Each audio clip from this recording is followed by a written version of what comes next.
Hotep, Rahubat, Assalamu Alaikum, universal greetings to all.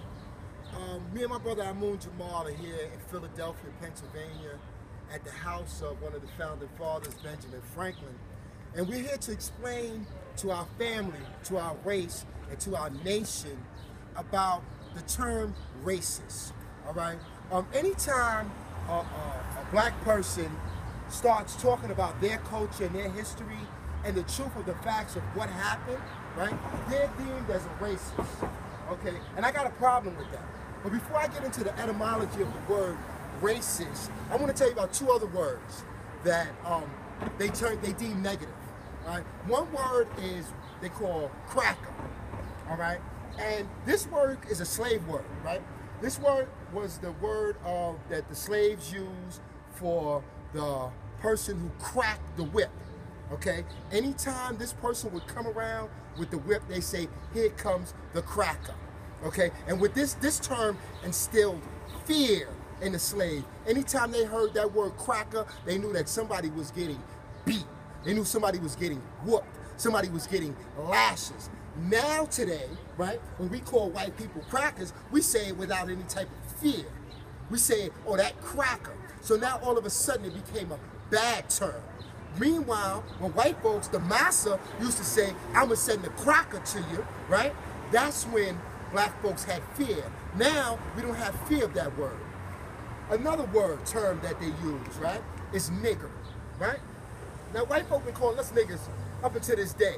You know, since they brought us here as slaves, all right? They've been calling us niggers. Okay, so now, when we take that terminology and we flip it, right? Not in a negative, but in a positive, and we showing our brothers and sisters love, yo, you my nigger. Even though I don't condone and endorse that word, however, I can see the meaning of it and the love behind it. Because sometimes when I'm in the hood, they be like, yo, Yassar, what up, my nigga? I know they don't mean nothing, no harm to me. I know they showing me love. But now that the white man sees that we using this word in records and to show each other love, now all of a sudden he's dictating to us that this word is bad. Now let me get to the meat and potatoes of this discussion. It's about the word racist, all right? Now, when white folk, first let me get into the definition of the word racist. The suffix ist, right?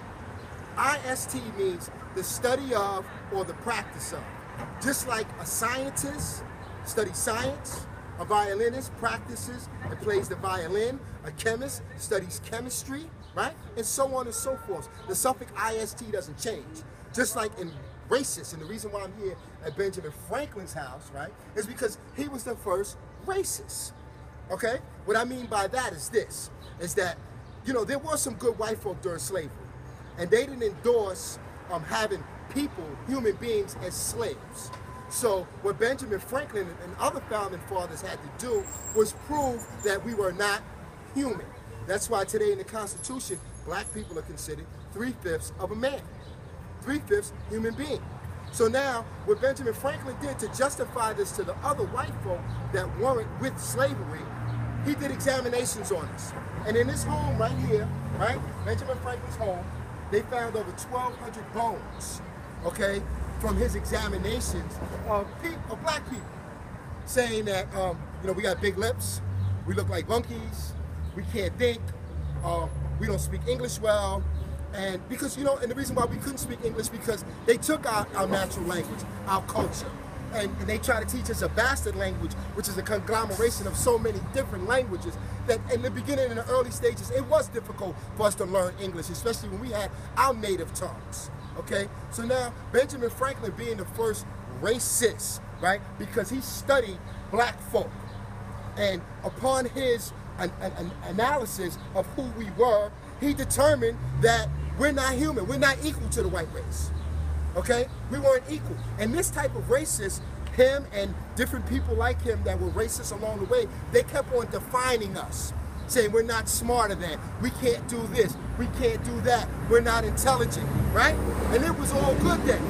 It was all good when they was defining us in the 1800s, the 1700s, 1900s, the Ku Klux Klan, and all these different organizations, racist organizations, were defining us. Never once did white folks stand up and say, oh, that's bad, okay? When the term racist became bad was when our great ancestors like Noble Drew Ali, Marcus Garvey, Elijah Muhammad, Malcolm X, started defining white folk and started telling them about who they really are. That they're the cavemen, that they're the ones who thought the world was flat, that they're the ones that was having sex with their dogs in the Caucasus Mountains, that the dog was their best friend and that's their God. That's why dog spelled backwards is God.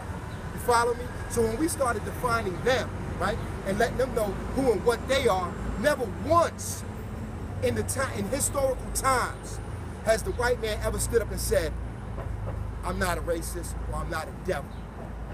Here lately they're saying they're not a racist, but they never once, when Elijah Muhammad, Malcolm X, Noble Drew Ali, Marcus Garvey called it like it was, never once did they ever say, it's the black folk that's always coming to the defense of the slave master saying, no, we're all equal. No, don't do that. Don't say that about massa, okay? So now, as time moves on, now the term racist has become a negative connotation when we start defining who white folk really are. When we start giving historical facts about where they come from, what they do, and then we start giving facts about where we come from and what we do. Okay, that our ancient ancestors built the pyramids, right? And then they call it, I'm going to tell you what the epitome is. Right. Thank you, my brother. And the epitome of racism, right? The epitome of racism, and I'm going to use the term that white folks use now, is when you make the most supreme being in the universe white. That's the epitome of racism, of white supremacy, when you make God white. So therefore, what that does, because they know how the mind works, that gives us a subliminal inferiority complex. That makes us feel inferior subliminally when we say that there's a white God, and I'm black, and I'm a person of color. This is the thing that black folk don't understand. It's against your spiritual DNA to worship outside of yourself. And this is why black folk are spiritually and mentally and morally dysfunctional, because they're still accepting the same ways, customs, religions as their slave master.